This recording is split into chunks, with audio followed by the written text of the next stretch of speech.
G'day and welcome back, and we're now going to dive into the module on mindset. Now, I want to start off just explaining in very simple terms the three types of people that you are generally going to experience in business. Now, the first one, and this is who you want to be, and that is the entrepreneur. Now, this is a person who is focused, they set goals, they understand what they need to do to get to a specific point in their business. They are always pushing themselves, they strive for success, even if they fail, which they will, and you will as well, in trying to establish your consultancy and building it into a very powerful machine. You will be faced with a set of failures. But the big distinction between someone who continues and is an entrepreneurial mindset, a rich mindset, if you like, not meaning that it's all about money, but they take full responsibility for themselves. They take full responsibility for every single action and event and situation that presents themselves in. So you want to be this person, and it's very important that you start to reconfigure the mind to start thinking like how a successful person is going to think. And we're going to dive deeper into this. Now, the second type of person you're going to come across is what I call the wannapreneur. Now, this is a person that wants to be an entrepreneur, wants a business, but quite frankly, they are not as motivated. They sit back and think that everything is going to come to them. They just keep conceptualizing in their mind that they're going to have a successful business, but they really have absolutely no idea about how they're going to do it. And they generally tend to look at everything that happens to them as someone else's fault. They find excuses to justify it not being them.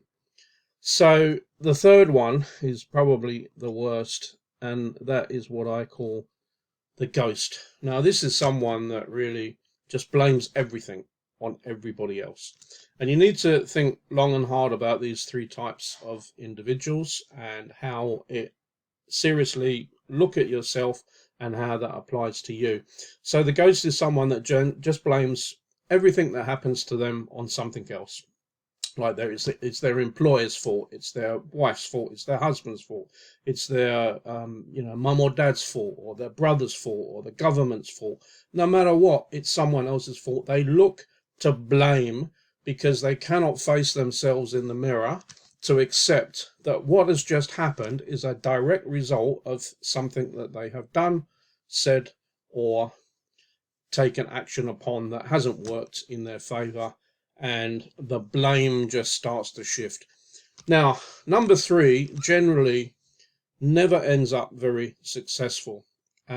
So you're probably somewhere around this point, and what we need to do is get you up to this point. If you believe that you're operating at point number one, great. If you're operating at point number three, there's quite a bit of work that you need to do. It's not the end of the world. It's not catastrophic. But if you have the willingness to accept and be honest with yourself, you can actually ascend. And it's so important that you take full responsibility for everything that you do, no matter what happens to you. There are very minor exceptions where people cannot control the situation, but for the vast majority, everything that happens to you will be as a direct result of some action that you have taken. So start owning up and facing the responsibility that has led you to that point. And once you do that, you can start to see how you need to change so that you can make a better outcome for yourself and for your future. So I'm going to be covering in the remaining lessons in this module how you can start to shift. It's not going to happen overnight.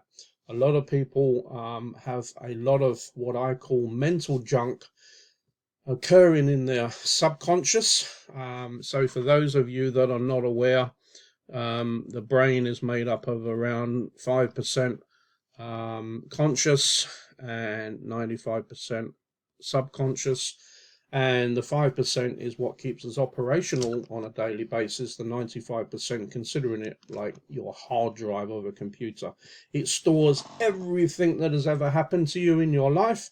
And sometimes when you face an ordeal, face something, you pull those old records, your 5% conscious brain pulls that 95% through, looks for similar situations, and that's where people start to operate within a comfort zone because they see something that's hurt them before, or they haven't been confident enough to do something.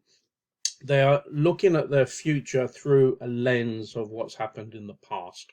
So really, if we want to break through, we have to give our mind the ability to assess everything that is facing us right now in the context of the data that we are looking at, not to rely upon some historical event that may or may not be relevant to the decisions that we need to make right now. And this is just so important when you're going to be looking at commencing something new, because it's going to be outside your comfort zone. You are not going to have all the knowledge. You can be the best QS in the world, and hopefully you are.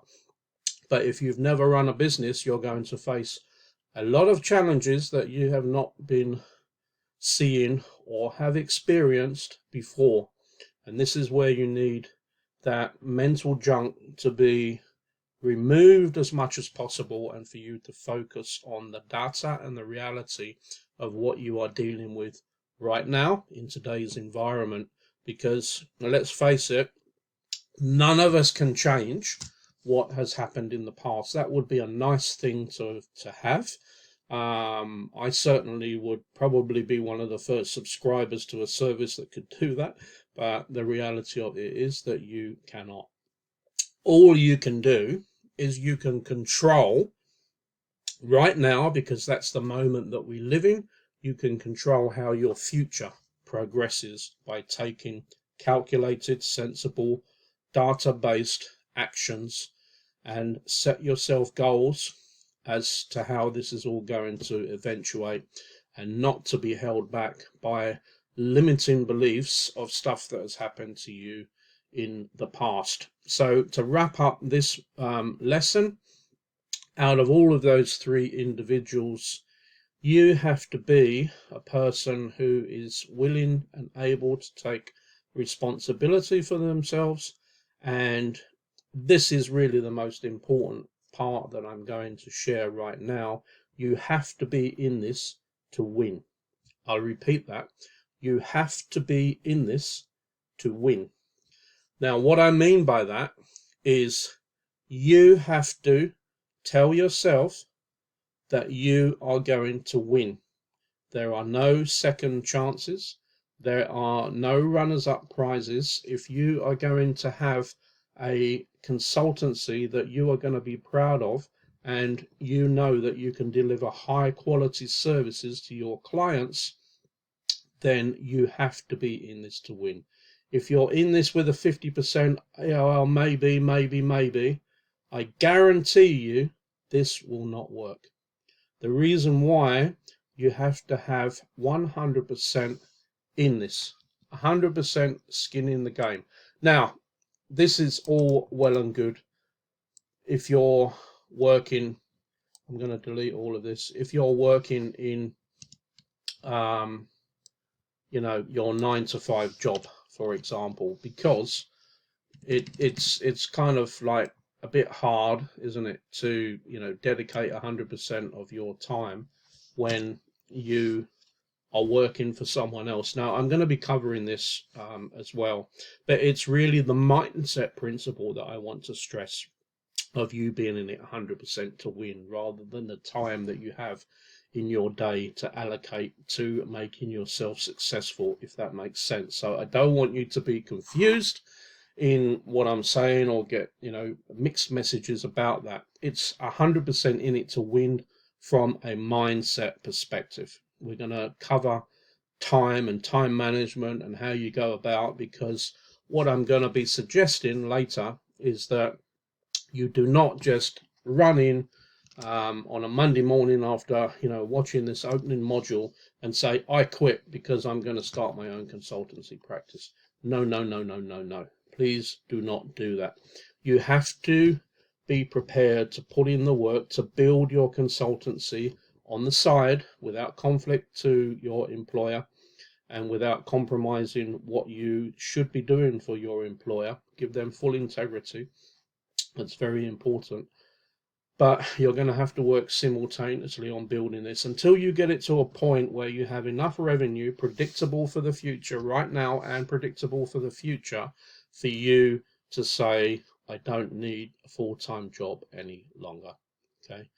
Now, that's the mistake that I made. It all worked out in the end, but I made the mistake of just quitting my job. I didn't have anything, and I said, right, I'm going to work for myself. And luckily, and it was luck, I secured a major client in the first week, so didn't have any issues, but it could have been a disaster, and I certainly don't want to promote that to any person watching this micro course, and I certainly don't promote that to the larger program that I run as well. I generally look between a 6 to 12 month period to have your consultancy fully operational to a point where you can go full time. But mindset is the key, and taking full responsibility, as I've said, and being in this to win. Again, I'll say it again. You have to be in this to win. With that said, I'm going to wrap up, and I'll see you in the next one. Thank you so much for watching.